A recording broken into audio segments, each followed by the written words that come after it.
भाई बहनों, आज की रोटी हर सदस्य व्यक्तियों के लिए श्री कृष्णांची मधुर नावाचे सप्रेम नमस्कार। आज की दिनांक 13 नोव्हेंबर 2025 गुरुवार। त्याने माझ्या ओठांना स्पर्श केला तेव्हा सेराफांपैकी एक माझ्याकडे उडत आला.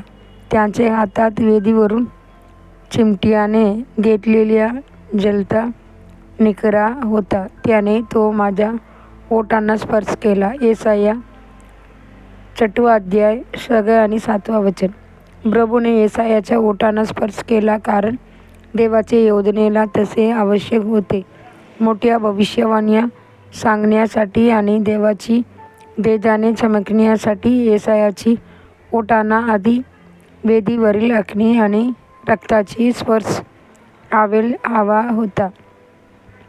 ती वेदी म्हणजे कल्वरीवरील क्रूस आणि तो अग्नी म्हणजे पवित्र आत्म्याचे अग्नी होय. प्रिय देवाची लेकरांनो, आज प्रभूला तुमची ही गरज आहे. तो तुमचे शुद्धीकरण आपल्या अमूल्य रक्ताने करावयास आणि आपल्या आत्म्याचे अग्नीने अभिषेक करावयास इच्छितो.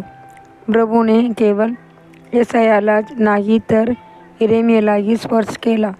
तो लिहितो तेव्हा परमेश्वराने आपला हात पुढे केला आणि माझे तोंडाला स्पर्श केला आणि परमेश्वर म्हणाला, बघा, मी माझे शब्द तुझ्या तोंडात ठेवले आहेत. आज मी तुला राष्ट्रावर आणि राज्यावर नेमले आहे.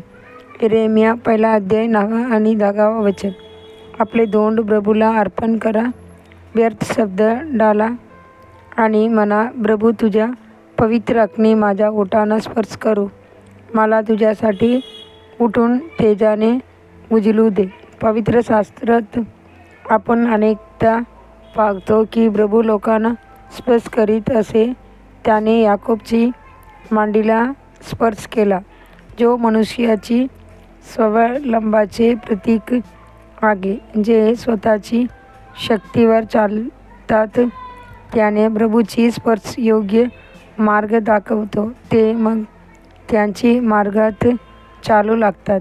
प्रभूने पेत्राला सांगितले, जेव्हा तू तरुण होतास तेव्हा तू स्वतः कंबर बांधून जिकडे इच्छा असे तिकडे जात होतास, पण जेव्हा तू म्हातारा होशील तेव्हा आपले हात पसरशील आणि दुसरा तुला कंबर बांधून नेईल जिकडे तुला जायचे नाही. योहान 21 अध्याय 18 वचन.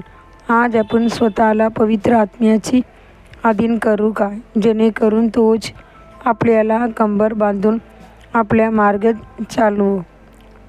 सौलाला पौलमध्ये रूपांतरित करण्यासाठी प्रभूला त्यांचे डोळ्याने स्पर्श करावा लागला. काही काळासाठी तो आंधळा झाला, पण जेव्हा प्रभूने त्यांचे डोळे पुन्हा उघडले तेव्हा ते डोळे दिव्य दर्शन व आत्मिक सत्य बघू लागले. ख्रिस्ताची तेजाची दर्शन घेणारे डोळे झाले.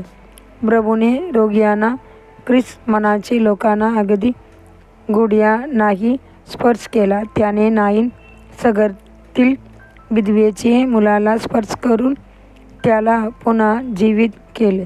आज तोच येशू तुम्हालाही स्पर्श करू इच्छितो. प्रिय देवाच्या लेकरांनो, ख्रिस्ताची स्पर्श आजही चमत्कार करतो. तुम्ही त्याला आज तुम्हाला स्पर्श करू द्याल काय?